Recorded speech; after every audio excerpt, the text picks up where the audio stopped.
Perkenalkan, nama saya Lena Sartisya Ramis, NIM 19030300001, jurusan Sosiologi kelas A semester 3. Pada hari ini, saya membuat video untuk mereview buku dengan judul Contemporary Sociological Theory. Nah, buku ini membahas dan menganalisis mengenai teori sosiologi yang dipraktikkan pada saat ini. Dan juga fokus utama dari buku ini adalah para penulis yang karyanya paling mempengaruhi teori sosiologi saat ini. Dan sosiologi kontemporer di sini dibangun dari menggabungkan teori sosiologi klasik, terutama karya Marx, Durkheim, Simmel, dan Mead. Pada bab pertama buku ini membahas tentang struktur teori sosiologi dan kepentingan praktis sebagai cara menganalisis dan memahami cara kerja masyarakat manusia. Di sini terdapat dua tema utama, yaitu peran perempuan dalam masyarakat kontemporer, dan yang kedua, bekerjanya sistem pendidikan formal yang menjadi ciri masyarakat modern. Cara sistem sosiologi mengemukakan gagasannya sama dengan teori dari disiplin ilmu lain. Dan sosiologi menghubungkan peristiwa yang tak terhitung banyaknya dengan perbedaan yang sangat jelas, dengan prinsip-prinsip utama umum yang nantinya akan memunculkan kesamaannya. Namun, teori sosiologi terdapat perbedaan pada hal yang lain. Dalam struktur teori sosiologi, pertama kita akan memahami apa itu teori. Teori adalah kumpulan konsep umum dan bisa juga asumsi yang dinyatakan dengan jelas, menjabarkan aturan tentang bagaimana mengklasifikasikan hal-hal yang kita amati dalam kategori yang berbeda, dan kemudian mengedepankan sejumlah proposisi umum tentang konsep tersebut. Setelah mendapatkan klasifikasi materi, dapatlah teori umum yang kemudian memungkinkan untuk menyimpulkan secara logis sejumlah pernyataan yang cukup spesifik tentang sikap dan perilakunya. Dalam teori sosiologi juga, teori bisa berbentuk sebuah pernyataan umum yang kemudian dibuktikan atau disebut dengan deduktif, dan ada juga teori yang terdiri atas fakta-fakta yang kemudian membentuk pernyataan umum yang disebut dengan induktif. Dalam teori sosiologi, kita mempelajari para ahli membagi perspektif atau kajian teoritis mereka ke dalam cukup jelas, yaitu dengan yang berskala makrososiologi dan mikrososiologi. Makrososiologi membahas mengenai struktur sosial berskala besar dan peran sosial, sedangkan dalam skala mikro membahas mengenai individu atau pelaku sosial, bagaimana interaksi antar individu, dan bagaimana tentang komunikasi antar individu. Nah, asumsi yang mendasar pada teori sosiologi yang mana memahami sifat manusia, di mana para ahli mempunyai pandangan yang berbeda tentang manusia. Apakah manusia dilihat dari perilakunya sehingga dapat diprediksi, ataukah mereka menekankan pada kreativitas manusia tersebut? Lalu dalam teori sosiologi juga terdapat metodologi, di mana para ahli memiliki metode argumen dan penelitian yang berbeda, khususnya apakah mereka menggunakan penalaran deduktif atau penalaran induktif. Lalu yang terakhir, perspektif utama dari struktur teori sosiologi yang membedakan satu dengan yang lain adalah tujuan akhir dari teori tersebut. Apakah bertujuan untuk mendeskripsikan atau menjelaskan atau bahkan memprediksinya. Setelah itu beralih pada bab 2. Dalam bab 2 buku ini membahas tentang fungsionalisme.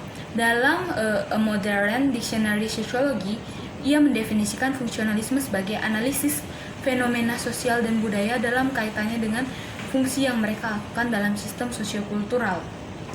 Nah, dalam fungsionalisme ini, masyarakat dipahami sebagai sistem bagian yang saling terkait, di mana tidak ada bagian yang tidak dapat dipahami secara terpisah. Nah, perubahan yang terjadi dalam sistem ini dapat mengarah pada ketidakseimbangan yang menimbulkan perubahan di bagian tertentu, atau dapat menyebabkan reorganisasi dalam sistem tersebut. Dalam menganalisis sistem sosial, fungsionalisme menekankan pada tiga elemen. Yang pertama, keterkaitan umum atau saling ketergantungan dari bagian-bagian sistem, dan yang kedua, adanya keadaan normal atau keadaan equilibrium sebanding dengan keadaan normal atau sehat dari suatu organisasi, dan yang ketiga, cara semua bagian sistem mengatur ulang untuk mengembalikan ke normal. Salah satu proposisi fungsionalisme yang paling penting adalah bahwa akan ada selalu reorganisasi atau kecenderungan untuk memulihkan keseimbangan. Dalam menganalisis bagaimana sistem sosial mempertahankan dan memulihkan keseimbangan, fungsionalisme cenderung menggunakan nilai-nilai bersama dan standar keinginan yang diterima secara umum sebagai konsep sentralnya. Lalu, di sini dapat dilihat perbedaan antara perspektif makroorganisme utama lainnya, yaitu teori konflik. Nah, di sini dapat dilihat fungsionalisme menekankan pada kesatuan masyarakat dan apa yang dimiliki anggotanya, sementara teori konflik menekankan pada perpecahan dalam masyarakat dan perjuangan muncul dari pengejaran untuk kepentingan mereka yang berbeda.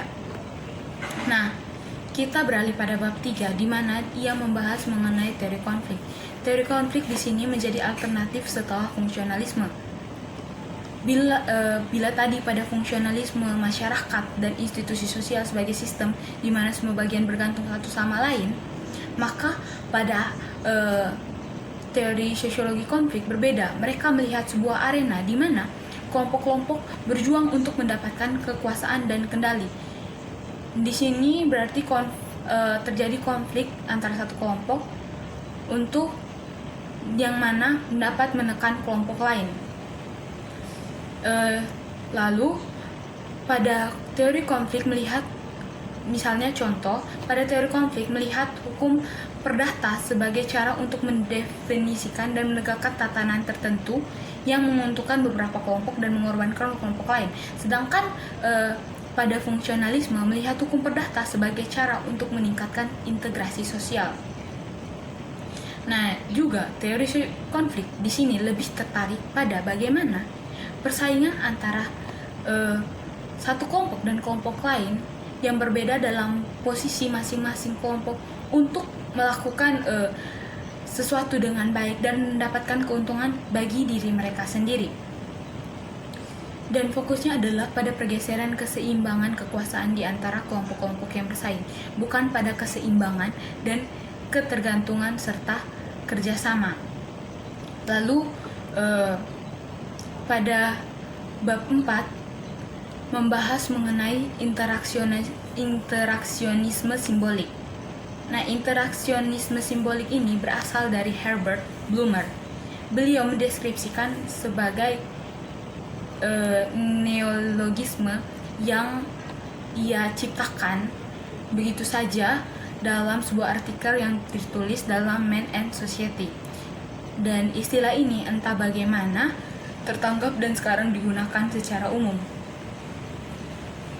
Dalam Man and Society, Blumer mengidentifikasikan landasan interaksionisme simbolik adalah seperangkat simbol dan pemahaman umum yang dimiliki orang-orang dalam satu kelompok.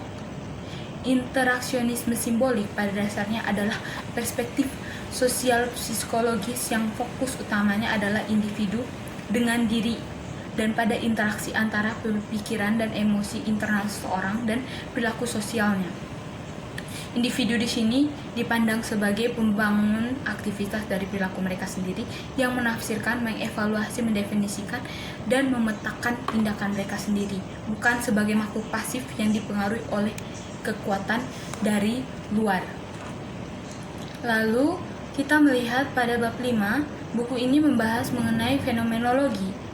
Nah, kata fenomenologi itu berasal dari kata fenomena. Kata fenomena berasal dari bahasa Yunani yang berarti penampilan. Ensiklopedia Sosiologi mendefinisikan fenomenologi sebagai metode dalam filsafat yang dimulai dengan individu dan pengalaman sadarnya sendiri, mencoba menghindari asumsi, prasangka, dan dogma filosofis. Sosiologi fenomenologi mempelajari bagaimana orang mendefinisikan situasi sosial mereka setelah menanggung gagasan budaya mereka. Dan proposisi dasar menyatakan bahwa realitas sehari-hari adalah sistem gagasan yang dibangun secara sosial yang telah terakumulasi dari waktu ke waktu dan diterima begitu saja oleh anggota kelompok. Dalam hal ini menjelaskan bahwa semua pengetahuan kita dapat langsung dari fenomena atau indrawi kita, yang lainnya adalah spekulatif. Husserl berpendapat bahwa kita seharusnya tidak berasumsi, mencoba berspekulasi. Dan di sini sosiolog fenomenologi melihat tugas sosiologi menjelaskan dengan tepat bagaimana kita melihat dunia, meskipun mereka menekankan bahwa perspektif kita secara intrinsik dibentuk oleh konsep kita. Lalu pada bab 6 di sana membahas mengenai teori pilihan rasional. Nah, teori pilihan rasional di sini dipandu oleh asumsi bahwa orang rasional mendasarkan tindakan mereka pada apa yang mereka anggap paling efektif untuk mencapai tujuan mereka. Dan dalam teori ini, para ahli memahami tentang bagaimana orang berperilaku adalah satu sama lain dengan cara melihat bagaimana mereka membuat keputusan yang rasional. Dalam sosiologi, yang paling terkenal dari teori pilihan rasional adalah yang diasosiasikan dengan teori pertukaran. Para ahli teori pertukaran mengkonseptualisasikan interaksi sosial sebagai wujud atau tidak terwujud, mulai dari makanan dan tempat tinggal hingga persetujuan atau simpatik sosial. Orang memilih apakah untuk berpartisipasi dalam pertukaran setelah mereka melihat biaya atau imbalan dari tindakan alternatif dan telah memilih yang paling menarik, sehingga mereka dapat mendapatkan keuntungan dari hal tersebut. Dan Simmel berkata bahwa semua kontak di antara manusia bergantung pada skema apakah memberi dan mengambil kesetaraan. Lalu pada bab ke-7 ada perspektif alternatif. Di sini membahas mengenai beberapa perkembangan teoritis yang berada di luar tradisi sosiologi, yang dimana masing-masing memberikan pengaruh yang besar terhadap sosiologi empiris dan karya ahli teoritis lainnya. Jadi perspektif ini adalah strukturalisme dan postmodernisme. Dalam strukturalisme terdapat dua pendapat, yaitu strukturalisme Amerika yang berkonsentrasi pada perkembangan teorema abstrak untuk menjelaskan fenomena sosial seperti integrasi dan sangat bergantung pada teknik berbasis komputer kuantitatif, dan strukturalisme Prancis sebaliknya mencoba mengidentifikasi skema konseptual yang umum. Teori strukturasi dari Anthony Giddens berusaha dengan sifat menjelaskan sosial dan relevansi model ilmiah. Teori Giddens sendiri mempunyai kesimpulan yang berbeda dengan strukturalisme dan berpendapat bahwa teorema deduktif umum tidak dapat diturunkan dalam sosiologi. Ia juga mengembangkan beberapa konsep penjelasan yang sangat umum dan inklusif. Lalu, dorongan untuk terus mengembangkan proposisi umum semacam memberikan penyeimbangan yang menarik bagi klaim-klaim pasca modernisme yang akan berusaha menyangkal baik nilai atau kemungkinan semacam itu. Komponen terpenting dalam postmodernisme adalah penolakannya terhadap kanon ilmiah, gagasan bahwa mungkin ada satu rasio koheren atau bahwa kenyataan memiliki sifat kesatuan yang dimana secara definitif. Sebaliknya, eksponennya menekankan sifat realitas yang terpisah-pisah, heterogen dan jamak, serta sifat inheren yang tidak stabil atau bergeser pada sifat subjek dan kesadaran individu.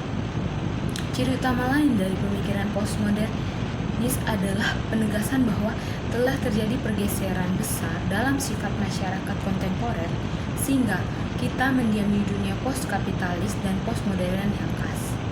Lalu, pada bab 8, di sana membahas mengenai menjelajahi pendidikan formal melalui 5 pandangan sekolah.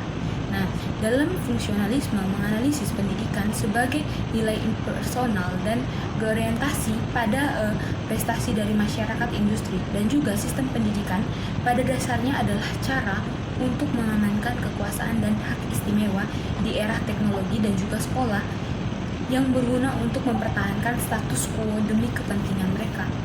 Lalu dalam teori konflik melihat pendidikan dengan cara sebagai faktor dalam perebutan sumber daya dan bukan sebagai kontribusi bagi fungsi masyarakat. Dalam teori pilihan rasional, interaksionisme dan simbolik dan fenomenologi di sini melihat pada apa yang menyebabkan siswa gagal dan siswa yang lain berhasil.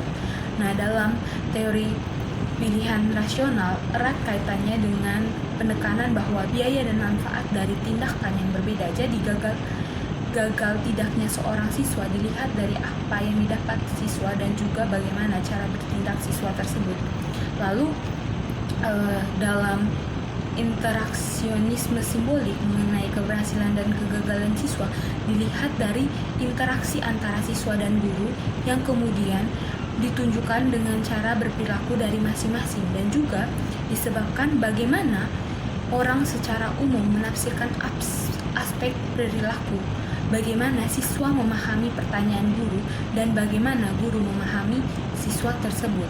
Dan dalam fenomenologi, untuk memahami keberhasilan dan kegagalan ditemukan dalam analisis pola bicara, konsep, dan asumsi yang terlibat antara siswa dan guru. Lalu dalam tema yang kedua, menjelajahi peran perempuan dalam masyarakat kontemporer. Nah, di sini penyusun buku menyusun 2 pertanyaan. Yang pertama, mengapa perempuan yang kuliah dengan waktu 1-3 tahun dan pekerjaan penuh waktu mendapat gaji rendah dibandingkan pekerja laki-laki penuh waktu yang hanya lulus sekolah menengah. Lalu pertanyaan kedua yaitu mengenai mengapa pria dan anak laki-laki di rumah, di sekolah maupun di tempat kerja cenderung secara konsisten menjadi lebih agresif dan anak perempuan dan wanita lebih mendukung. Nah, untuk menjawab pertanyaan itu secara singkat dijawab adalah bahwa perbedaan tersebut mengikuti atau berkontribusi pada peran kompleks dan saling bergantung pada apa yang dilakukan oleh orang-orang dalam masyarakat industri modern. Nah, sekian video dari saya. Terima kasih.